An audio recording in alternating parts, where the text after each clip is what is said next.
Hi everyone, as we're waiting for folks to log in, I just wanted to welcome everyone to part 2 of the webinar series on climate poverty connections. I'm Carissa Patron, the program coordinator with Drawdown Lift, and I'm happy to be here with you all. So I would like to invite you to drop your name, organization, and your location in the chat so we can see where you're all from. And we'll send out the recordings of this webinar within about a week or so. I'll let you know over email.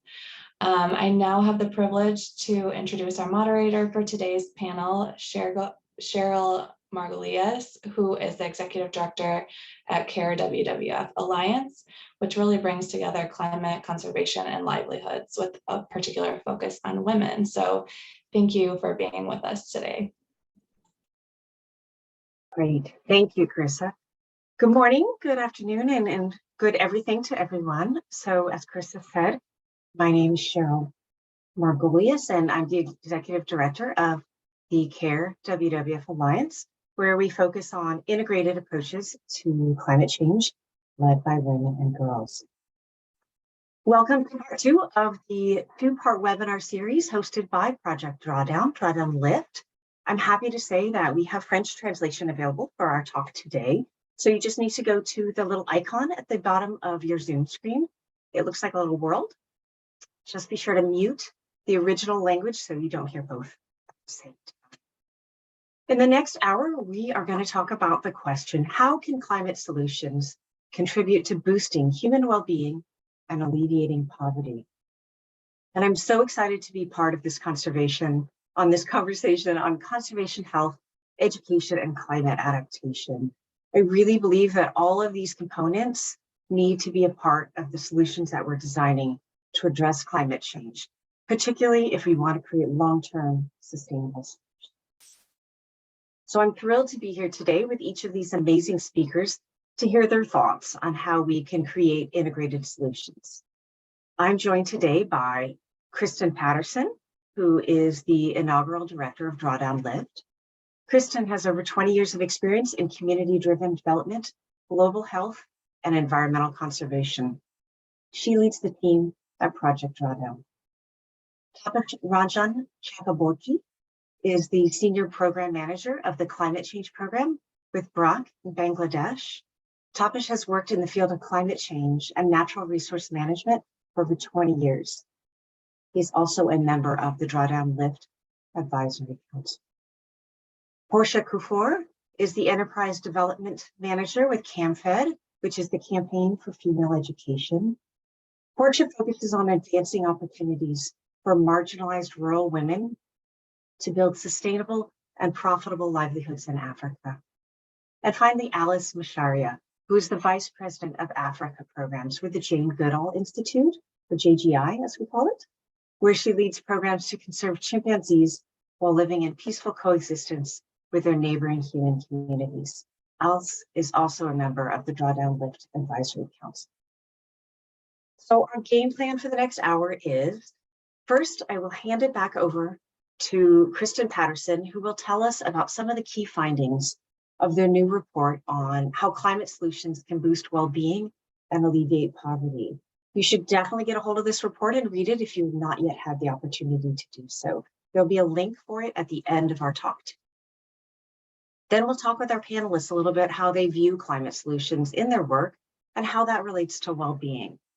Please put any questions you might have for them in the Q&A box at the bottom of your screen as we go along, and we'll save time to get to them at the end. And again, if you have not done so, please put your name and your affiliation in the chat so we can get to know you all as we move along in our discussion. Okay, with that, so I will hand it over to Kristen to tell us about the new report and its findings. Thank you so much, Cheryl, and greetings, everyone. It's great to have you all with us today. It looks like we have people from all over the world and all different, representing all different kinds of institutions. So it's great to be here today with you all. So I'm pleased to share how climate solutions can also contribute to improving human well-being and alleviating poverty. And we thought we'd kick things off with a quick poll. You'll see it pop up on your screen and you just can choose one of the 4 responses. And the question is, what percentage of people in the world today live on less than US $2 a day.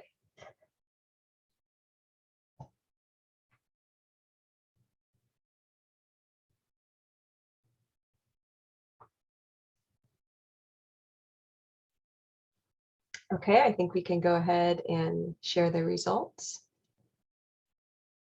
So it's actually, the answer is B, 10% or almost 800 million people live in extreme poverty. Although those of you who answered a different question were not too far off, around 48% or about half of the world's 7.9 billion people live in poverty, which is on less than $7 a day. So just to kick things off, I'll share a little bit about Project Drawdown.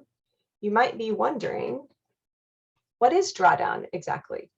So greenhouse gas levels have been climbing since the industrial age. And drawdown refers to the future point in time when emissions in the atmosphere stop climbing and start to steadily decline. Project Drawdown's mission is to help the world reach drawdown as quickly, safely, and equitably as possible. We are a nonprofit organization based in the United States, well known for the book Drawdown, which was updated in 2020 with a document called the Drawdown Review that you can download from our website. And we are a leading resource for climate solutions and strategies. So Project Drawdown has identified over 80 climate solutions needed to address climate change. The solutions are interconnected, and we really need all of them in order to reach drawdown. Project Drawdown solutions meet these criteria. First, they are currently available. Second, they are financially viable.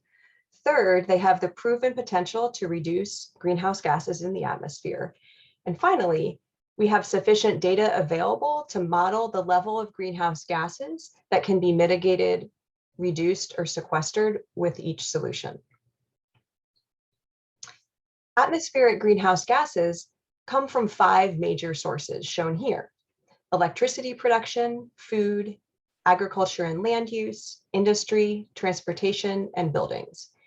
And these sectors together constitute about 90% of global greenhouse gas emissions. And Project Drawdown solutions address each of these sectors. So where do we start in terms of climate solutions?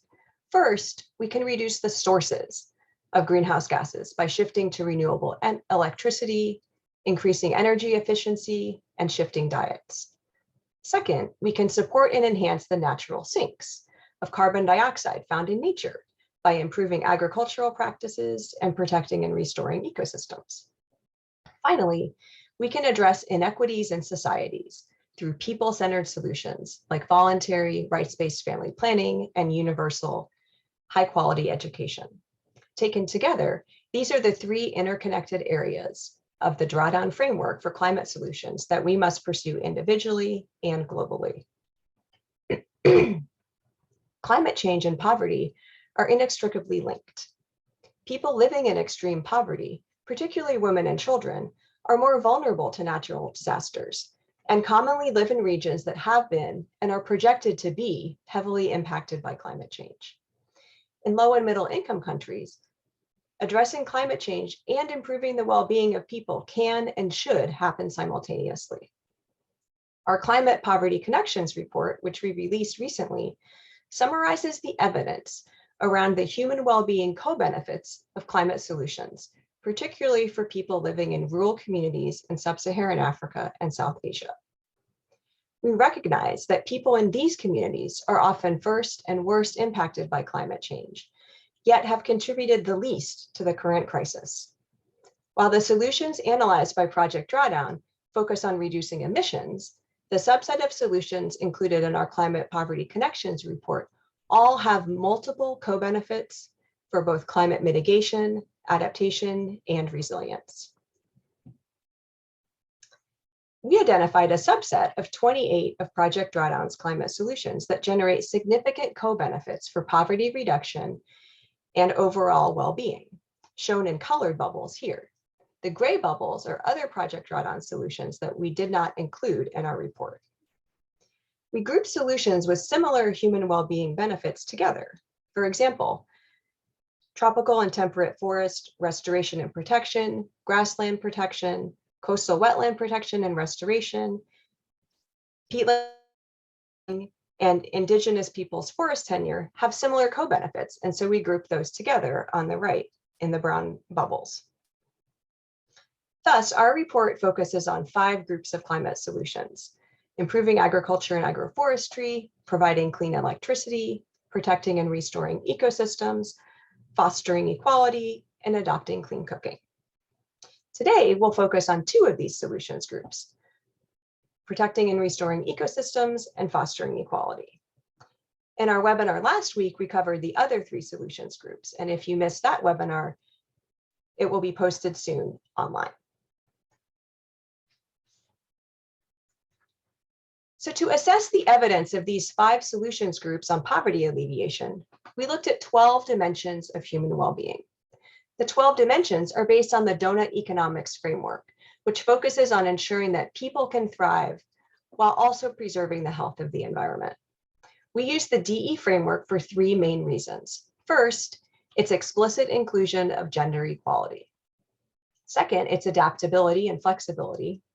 And third, its ability to serve as a framework to consistently analyze the co-benefits of our 28 climate solutions. The next step in our work was to evaluate the evidence of the 5 groups of climate solutions on each of the 12 dimensions of human well-being. We reviewed over 450 articles and reports to identify and summarize these human well-being co-benefits. The left side of this figure shows the 5 climate solutions groups. The second column shows each solution group's potential to reduce greenhouse gas emissions globally between 2020 to 2050. For example, protecting and restoring ecosystems has an emission reduction potential of 181.5 gigatons over that 30-year period at a global level. On the right side of the figure, using teal and gray icons, we list all of the human well-being dimensions and all of the co-benefits generated by each solution group. The direct co-benefits are shown in teal and are shown first, and the indirect co-benefits are shown second in gray. For example, adopting clean cooking with the purple bubble directly contributes to decreasing energy poverty, and it also indirectly contributes to increases in income, health, improved gender equality, and better education. Now I'll delve a little bit deeper into protecting and restoring ecosystems and fostering equality. More than 1 billion people depend on nature to meet their basic needs for housing, water, and fuel, as well as their primary source of income. Indigenous peoples rely heavily on natural ecosystems and play a central role in conserving them, as they manage or have tenure on over 25% of the world's land, and 40% of that land overlaps with protected areas or intact ecosystems. Habitat destruction and degradation, largely in the tropics, accounts for 11% of global emissions and reduces nature's benefits for people. In addition, consumption in high-income countries like the US drives appropriation of natural resources from low and middle-income countries, with negative consequences for protecting and restoring ecosystems, while also fueling inequality. The Protecting and Restoring Ecosystems Solutions Group provides substantial direct co-benefits for the human well-being dimensions of income and work, food, water and sanitation, and health.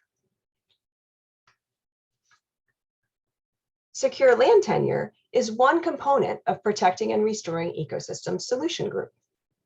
Land tenure security for Indigenous peoples, local communities, and women is an enabling factor that helps generate many human well-being benefits from ecosystems. 85% of women lack the right to own land, even though women farmers make up around 40% of the agricultural labor force in low and middle income countries. Achieving the co-benefits of land ownership is closely linked to land tenure. Secure land tenure increases the probability that farmers will adopt sustainable land use practices and better ecological outcomes, which leads to improved food security. there is evidence that in particular, women's secure land tenure can lead to all of the points shown here on the slide, including more income and changes in how income is used, reduced gender-based violence, and increased women's agency, as well as higher adoption of conservation practices. Another climate solution group is fostering equality, which includes voluntary rights-based family planning and universal education. In sub-Saharan Africa, about 30% or 100 million children and adolescents do not attend primary or secondary school, while in South Asia, about 20% or 93 million children don't attend school. Just imagine if 2 or 3 of your children's closest 10 friends were not enrolled in school. 3/4 of children who never attend primary school are girls from rural, under-resourced communities. In addition to schooling, in low and middle income countries, 218 million women of reproductive age want to avoid becoming pregnant, but are not using a modern method of contraception. And as UNFPA made powerfully clear in this year's State of the World's Population Report, globally, there are 121 million unintended pregnancies every year. Rights-based voluntary family planning and quality universal education are also essential for climate adaptation and building resilience. To be frank, family planning, ensuring everyone's contraceptive needs are met in a way that centers rights and bodily autonomy, is not in itself a climate mitigation strategy. Rather, it is the outcome of family planning, slower population growth, that is a climate solution.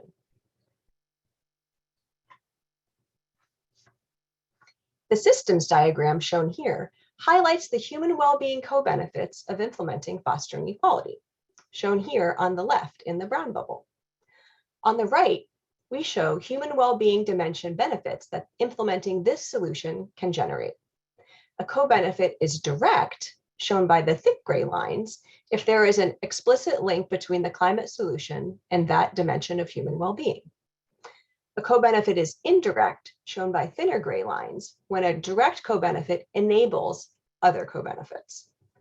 Project Drawdown's health and education solution centers rights-based voluntary family planning and high-quality inclusive education. Households in which no girls or women have completed at least 6 years of school make up nearly 2/3 of people experiencing multidimensional poverty globally.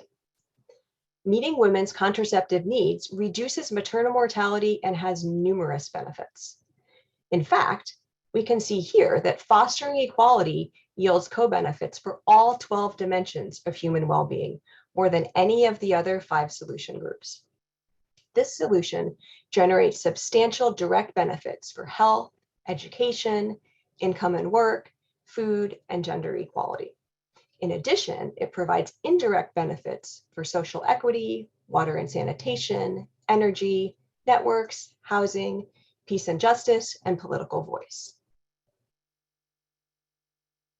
Our thorough review provides solid and substantial evidence that these 28 climate solutions generate significant direct and indirect benefits for human well-being, particularly around income and work, health, food security, education, gender equality, and energy, and frankly, would be transformational in helping to alleviate poverty and increasing resilience to current and future climate change. As Ademola Bremo and Monica Jane wrote in the foreword to our report, quote, "Properly designed and implemented policies for low carbon and resilient growth can also help address poverty and inequality, enabling millions to live safer, more prosperous, more inclusive, and more sustainable lives."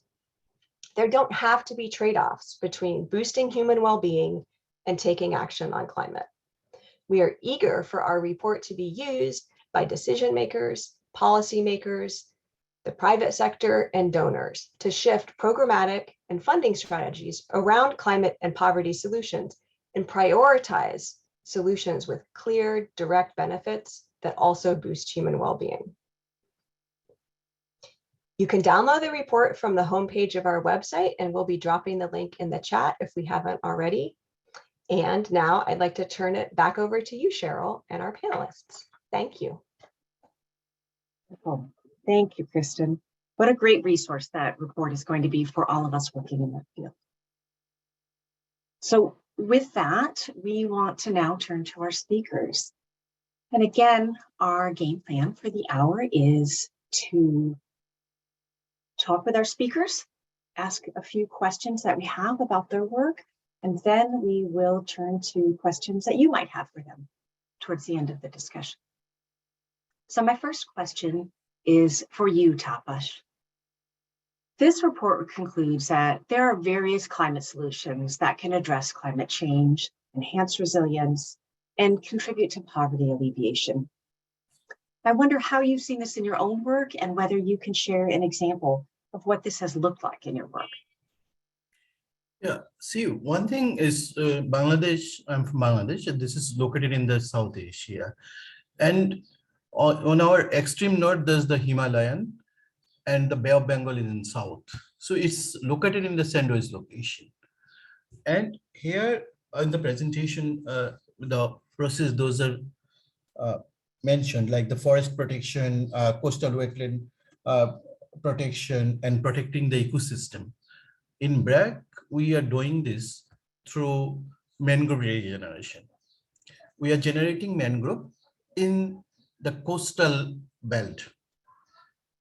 And this is now is industrial revolution in the country, and we are transforming different lands to form some industrial zone. So in a newly accredited areas, BRAC has started plantation of mangrove. And what this is doing actually, this helping and carbon sinking as well as protecting people from the storm surge and cyclone. And people are being benefited from that. They are working with this for this mangrove. Now there are blooming nurseries, like number of mangrove nurseries are there, where mostly the women are working. And again, the thing is that the men from mangrove, they can also produce some pickles and other things. So that helps on the poverty alleviation too. So that's how that we are doing now. And if we are helping the ecological succession process too, by facilitating diversification of the ground vegetation.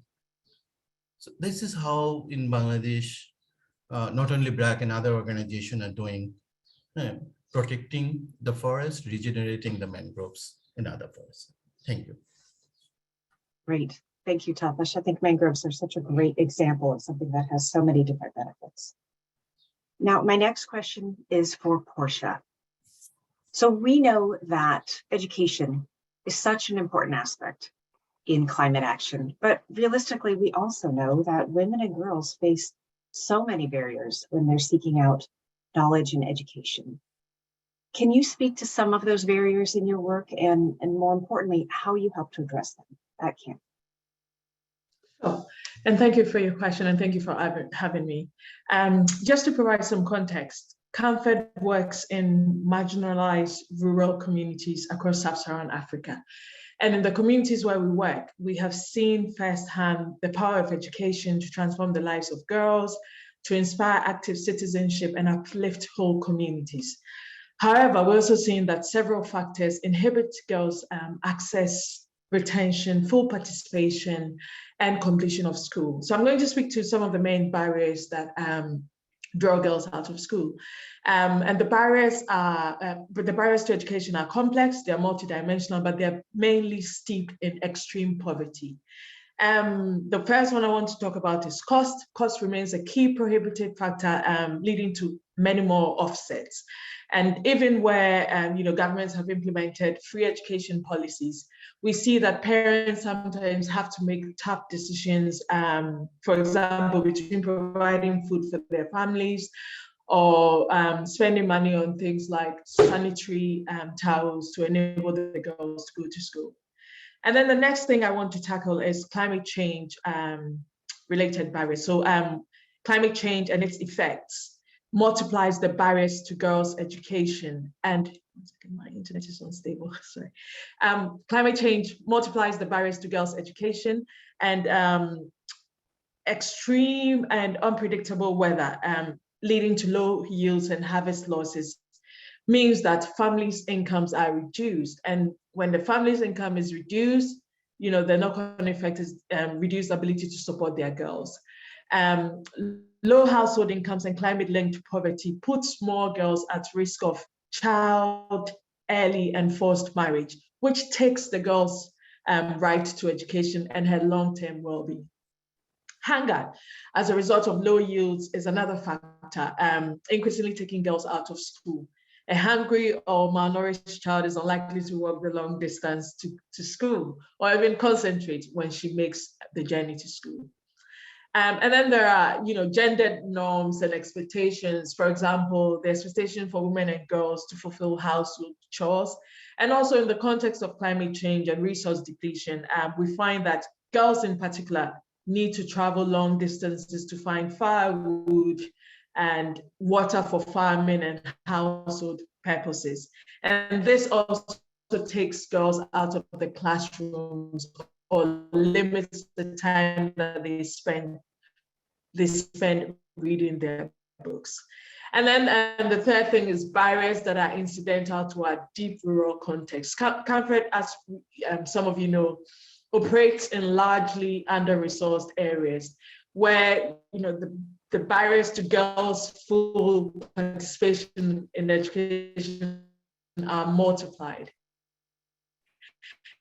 And some of these barriers that result, you know, just by being in a rural, like an under-resourced rural area, are lack of accommodation or boarding facilities, long distance to school, and when a girl has to walk long distance to school, this increases her vulnerability to gender-based violence to and from school. So also hygienic private wash facilities for girls, especially when they're in their periods, and not many female role models or visible role models in the school system. So all of these factors lead to exclusion, not just from, but within the school system, as the ecosystem does not cater for girls when they get there. I'm going to touch on how Comfort is tackling some of these barriers. Of tackling these barriers. We do this by combining financial and social support and by working through an ecosystem that is based on accountability to the girl. We work with parents, we work with teachers, we work with local leaders and government partners to educate girls and dismantle the barriers that I have mentioned before that they face to complete school. So together we extend a duty of care towards the girl child who is most vulnerable, particularly in the context of climate change. Also, young women previously supported by Comfort stand shoulder to shoulder with the organization. Sorry, am I still on? My internet is dwindling. Nope, you're doing great. Yeah, young women previously supported by Comfort shoulder to shoulder with the organization to widen girls' access to school and to dismantle the barriers. They work with the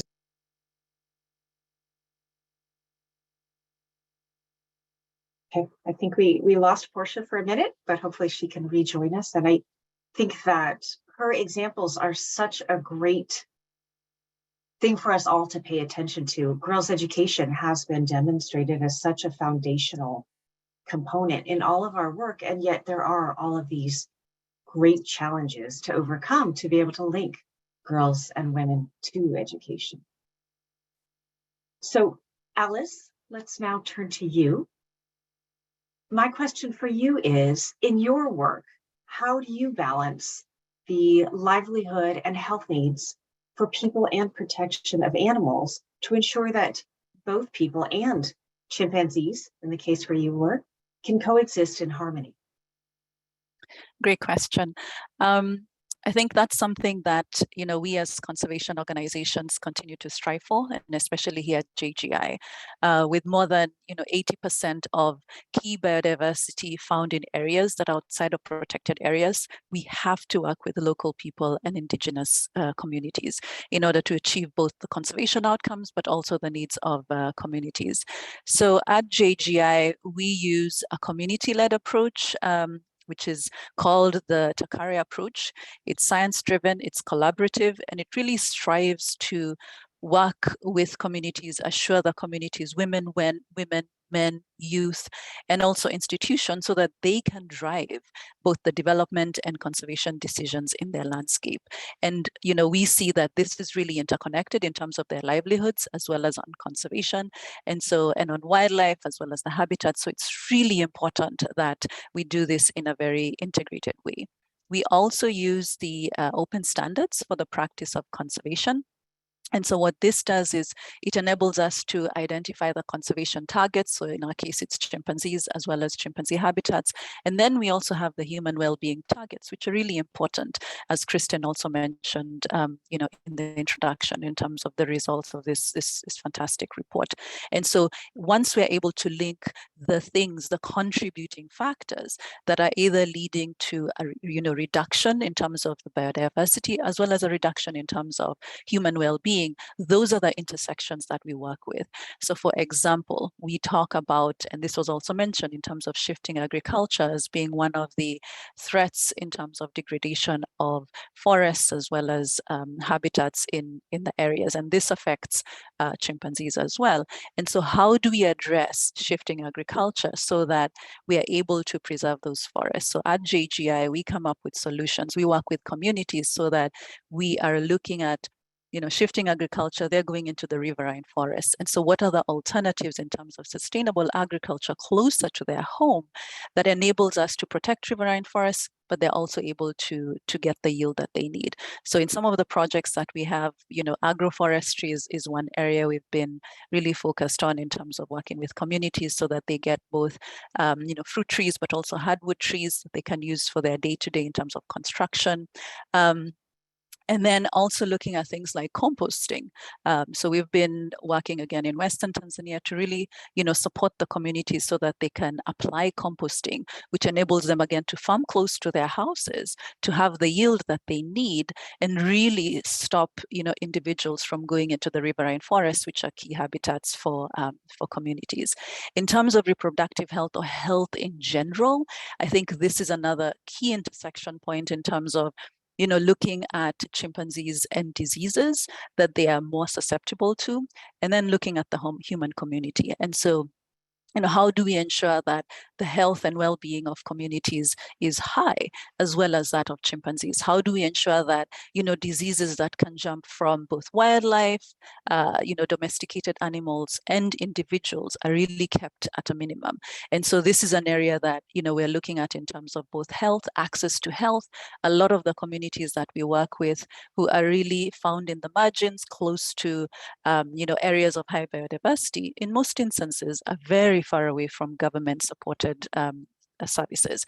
And so what we do is we work with our partners as well as support the government to reach those communities so that their health can be raised, as well as ensuring that they become stakeholders and are participating in conservation. So really looking at it holistically in terms of applying tools like mapping, participatory engagement, making sure we are documenting cultural, social, and economic sites that are important for communities, and then finding those points of intersection and making sure that we are addressing them so that both conservation as well as the human needs are met, and we're having positive outcomes on both ends. Great. Thank you, Alice. I think that is so key. I think that word that you just said, holistic, is really such a key thing for us to keep in mind. And particularly, I think we are going to have so many lessons coming out of your work as we move forward into this sort of new global phase with a more focus on One Health and that intersection of health with animals and humans. Now I would like to go back to ask a question for Tapas. So Tapas, bridging the gap between science and policy is really crucial when addressing climate change and poverty. And I wondered if you had any quick success stories that you can share with us to share with policymakers on how they might be better able to bridge that gap. Thank you. The thing that I talked about the previous man group. See that in man group, what is happening that newly formed land and other things, government and even private sector or the development agencies, they started doing planting a mangrove. But the challenge is, it has the mangrove has its own ecology. There is an ecological succession process. Sometimes the science of ecological successions or science of the food web of biodiversity, those are ignored in policies. Most of the policy here in climate change is for human being. And considering the natural resource management, it's think on that soil management or water resource management. But the biodiversity, this which is depending on the lower growth, lower canopy of an ecosystem, those are not considered always. This is one major challenge. And one thing, what is happening in our country and also in South Asia, there is monoculture. But the problem is the monoculture is not actually benefiting the ecosystem which a mixed culture can. So there is an appeal we made to the government here that we had tried to introduce one mini forest ecosystem that we call My Forest. Means a timber plant, fruit plants, and medicinal plants that will be planted in an area in a way that they can give production year round, so that the family, they can earn from this ecosystem, earn from this small patch of forest, and other biodiversity will be benefited. And that can even result on the carbon sinking as well as managing the land. So here there are some success stories we have that the government has taken this and now very closely working with the respective ministries. And another thing is that what happened on our the largest mangrove, the Sundarbans, after disaster, there were a group of people asked for sustainable harvesting, but the science said there will be no sustainable harvesting inside forest when it is in huge hurricane or cyclone or storm surge. The government, following the science, has declared not to harvest anything from that patch of mangrove. And this mangrove was regenerated within only 4 years. So this is the thing that how we need bridging the science, policy, and practice for the betterment and for climate action. Great, thank you. I think the role of the government is so important to all of our work and really helpful for us to think about when we talk about long-term sustainable solutions here. So just a reminder to everybody, if you have questions for our panelists, we are super excited to get to those, which we will get to in just a few minutes, but please put them in the Q&A box at the bottom of your screen. Now I want to go to you, Portia, again, quickly if I can, and that is, do you have any recommendations for other leaders who are looking to expand their work in the intersection of climate change and boosting human well-being? Thank you. One way is to invest in partnerships to scale girls' access to education, and also partnerships to improve education outcomes, particularly for rural girls. And I think the Comfort Learner Guide program, which is part of our holistic education model, is an example of an innovative solution that is working to expand rural girls' access to education. And I'll describe it briefly. So under the Learner Guide model, young women previously supported by Comfort go back to schools, go back to the classrooms in their local communities to support girls at risk of dropout and help them to remain resilient and continue their schooling.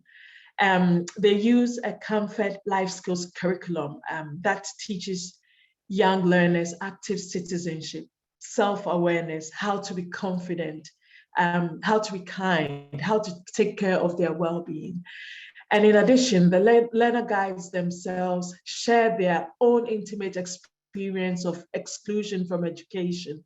As I mentioned before, and this exclusion is based on, is driven by extreme poverty. So they share their own intimate experience of exclusion and are present in the classrooms in villages to provide academic and psychosocial support to girls going through the same challenges that they faced. Their presence alone provides visible role modeling for the girls, mind you, in a context where there's a lack of visible female role models in the education system. And from our evidence, this approach has proven to improve the education outcome of marginalized rural girls. In case you're wondering, why support partnerships that improve girls' access to education? We know girls' education is primarily a right, but it's also a right that drives several well-being outcomes, such as increased decision-making power, increased climate literacy, improved problem-solving skills, the ability to interpret what is happening around you critically and intelligently, access to networks, active citizenship, the confidence to lead and engage policymakers at all levels. And this is something we're consistently seeing in girls supported in rural areas to complete school by CAMFED. There's a strong case for investing in partnerships that improve girls' access to education and their outcomes.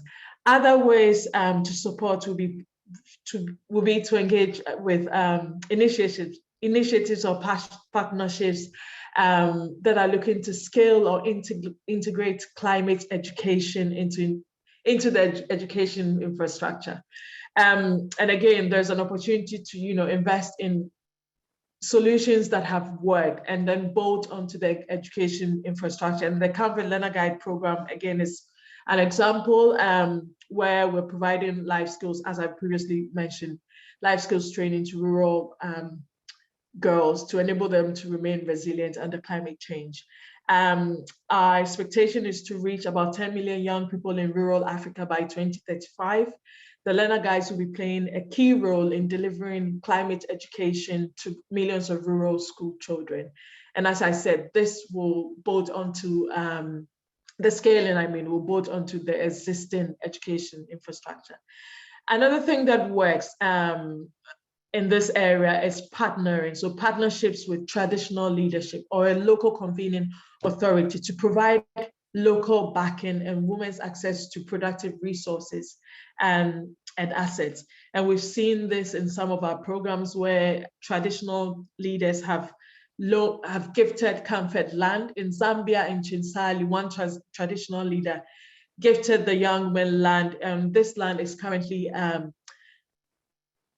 a climate smart agriculture demonstration farm. And through that, we're training several other young women and community women to access training and support.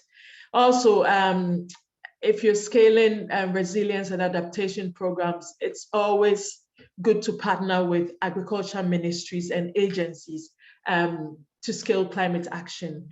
And this is one way to lock individual or group action with systems change.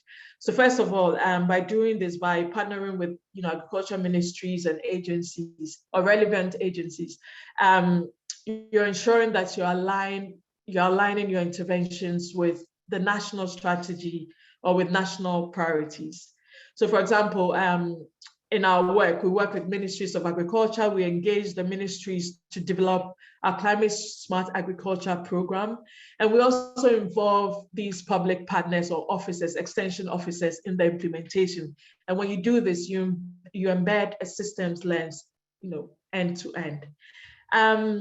One thing that I want to close on with is partnerships and investments to scale climate adaptation and resilience programs, particularly those led by rural women, because they are effective. We've learned from our programs that they are effective and they place climate leadership in the hands of those who stand to benefit the most.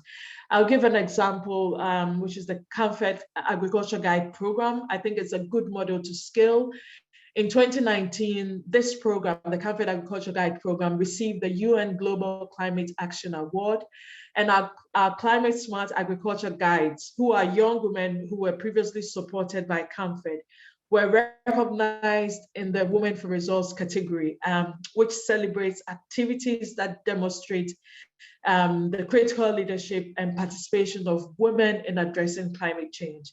So under this program, currently around 350 young women previously supported by Comfort to study agriculture have reached over 50,000 community members, mostly women, with climate adaptation and resilience support. And the support is in the form of training, business startup, business growth support, market linkages, access to productive resources, etc.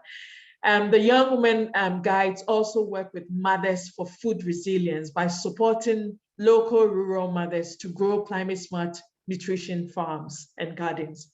And the results we are seeing include the tripling of yields for female smallholder farmers, improved incomes for women, which means more investment in their children's education, improved household nutrition and job creation. So on average, each agriculture guide has created 4 jobs for people in the rural communities, mainly women.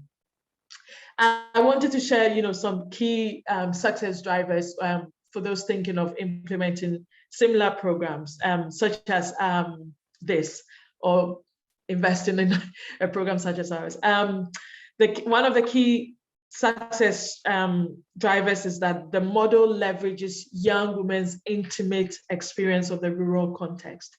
It also leverages their education and their selfless leadership and commitment to lift others in their communities.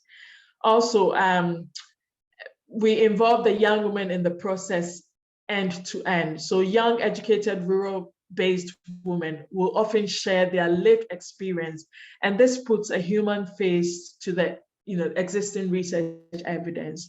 They also work with, as I mentioned before, the agricultural ministries to select priority climate smart agriculture topics that directly benefit their communities.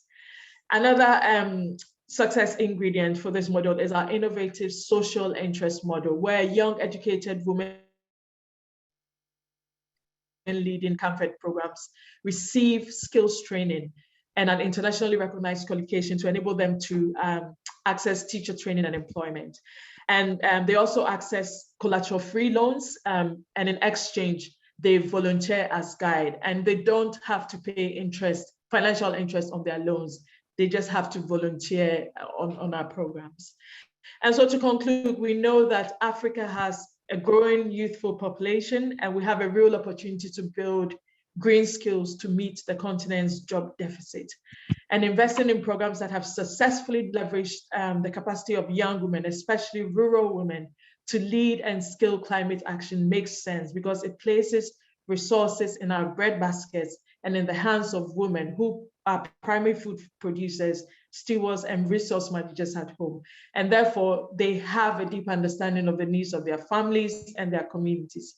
And also, I just want to say that because of the barriers that women and girls face, when they are successful, they show to others what's possible, and their success has the most impact or influence in their communities. So yes, investing in partnerships that promote the scaling of climate smart adaptation and resilience programs, particularly those led by rural women, is always a good thing. Yeah, thank you. I'd like to end here. Yeah. Thank you so much, Portia. I think those are excellent points. And Alice, I would like to now turn to you and ask a final question about if you could speak a little bit to the intersection of conservation, reproductive health, and education, and how these are all important pieces when it comes to climate action. Absolutely. As part of this report and also SDG number 13, we all need to take urgent action in terms of tackling climate change and its impacts. And one of the things that's really critical is ensuring that all members of society, including women, are part of the solutions, are engaged in implementing and directing that work. And so what I would also like to highlight here, I know I don't have much time, is really to talk about how when we're also talking about climate action and the funding to support climate action, that it really needs to be holistic, it needs to be integrated, and really looking at all these facets. Because if we don't have women who have time to participate in these activities and conservation activities, going to school, if those opportunities are not there, we won't be having an impact on the already marginalized communities that we have. So it's an opportunity that we also have in terms of making a difference. You know, as has been mentioned before, you know, the labor force in agriculture, most of it is women. And so how can we ensure that they become active members, that they have the time by being able to make decisions with regards to when they have children, how they space them, education, being aware of information, access to, you know, education, making sure that their children are educated so that they can participate more actively in improved agriculture practices, in, you know, agroforestry, in reforestation, you know, making sure that in the areas that we work in, even in JGI, you know, we're also ensuring that, you know, the women that we work with are obtaining land tenure, traditional land tenure rights, so that they're able to farm on their lands comfortably, but they're also enabled to, you know, participate in conservation work and protecting their forests. And so really looking at this as an integrated project, and climate action and funding supporting these types of work. And I think it also has to be long-term. And so, you know, sometimes as projects, you know, we're working in a place for a few years, but in order for you to have that sustained impact and for the communities to really see the changes based on the funding that's being provided, if it's an education and health and conservation, it has to be long-term funding. So I think that's another thing that, as we're looking at climate action and funding for some of these solutions that have an, you know, impact across multiple sectors, is to ensure that we are looking at it in an integrated fashion, and just making sure that it's operationalized effectively through multiple partners, multiple agencies, and ensuring that those teams are working cohesively together. Thanks, Alice. I think that's such an excellent point. I think the holistic approach, and I think the funding is such a key component that we need to be paying attention to be able to create these sustainable solutions. And Kristen, could you please wrap up our questions for the day by answering one final question, which is, how do you and the LIFT team hope that information in the report will be used by decision makers around the world? Sure. Thanks, Cheryl. And it's just been so helpful to hear everyone's responses to all of the questions today. So thank you to all of our panelists. I mean, the report really shows that climate mitigation and poverty alleviation can go hand in hand, and that we don't have to choose one over the other. And so our hope is that policymakers and you know, stakeholders who are working can collaborate together to really figure out ways to chart a path forward to design and finance policies that both, you know, work towards climate solutions and also help boost economic development and boost people's well-being, because it can't be either or. It's really essential for people in low and middle income countries to be able to both adapt and become more resilient, while also you know, taking a low carbon pathway to development. Mm-hmm. Thank you. And again, the report link will be available in the chat box at the end of this session. And just rapid fire, we're almost at the end of time, but I do want to get to some questions. So Alice, our first question is for you. And if we can do this again in rapid fire, let's try to get a question for each of our panelists. Alice, can your work encouraging agroforestry take advantage of mechanisms like REDD+ that compensate people for preserving and restoring the forest? Absolutely, and that's a great question. So some of the work that we've been doing directly with communities as well as the government. So in some certain countries, we're working with them to take advantage of the local laws and policies to set up community forests that they can conserve and be able to access this type of financing, as well as some of the district governments. So really working with them to use the law that's available to them to set up forest reserves. And these are areas that, you know, there are no communities living there. So once these forest reserves are established, then they're able to really access some of that financing. And we're working with other NGOs that support in that area. And then we're also working with communities in terms of just the agroforestry again. So really looking at, what types of financing can we get for them to be able to set up their own community forests or village forests, individual forests, and then see how that can be compensated in one way or another. Wonderful. Thank you so much for that. We have a couple other questions. I'm going to try to get to them very quickly. The next one is for Portia, and that is, what solutions would you like to recommend to reduce poverty by improving quality education systems of girls and women when we focus on gender equality locally? And again, we're trying to do this rapid fire, if that's okay.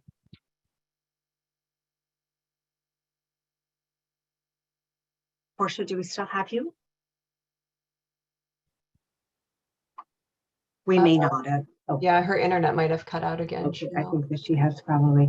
Okay, wonderful. And the last question then can be for Tapas. Can you suggest solutions that will enable climate change related actions to generate gainful employment at the bottom of the pyramid? This is one for this agricultural diversification. This is that can help income generation for this rural community. And what is happening nowadays, while the male members of the rural community is migrating due to the climate change pressure, which is the climate change driven migration. That's why women has to take the agricultural responsibilities, forestry responsibilities. That means there is huge feminization in agriculture. So what we need to consider, as Alice also said, that formation of individuals forest, agricultural diversification, as well as for the small scale agriculture. Well, this is the homestead gardening, including agriculture, agroforestry, as well as the restoration of local biodiversity. So here, I believe this in the South Asian countries, the best idea is blending the agroforestry and diversification in agriculture, like the short duration varieties, salt tolerant varieties, etc. Excellent point. Thank you, Tapas. And with that, I would like us to wrap up our session for the hour. We do want to make sure that everyone leaves here not only excited and inspired today, but also thinking about different ways that we can all be creating our own solutions to contribute to well-being and tackling climate change. So one of the ways that we want to think about this is by looking at a poll of some possible actions. So in a minute, you will see a final poll pop up, and this will list 5 different actions that people can take. So please select one, select many that you are willing to commit to as we all try to find solutions to tackle climate change and boost well-being.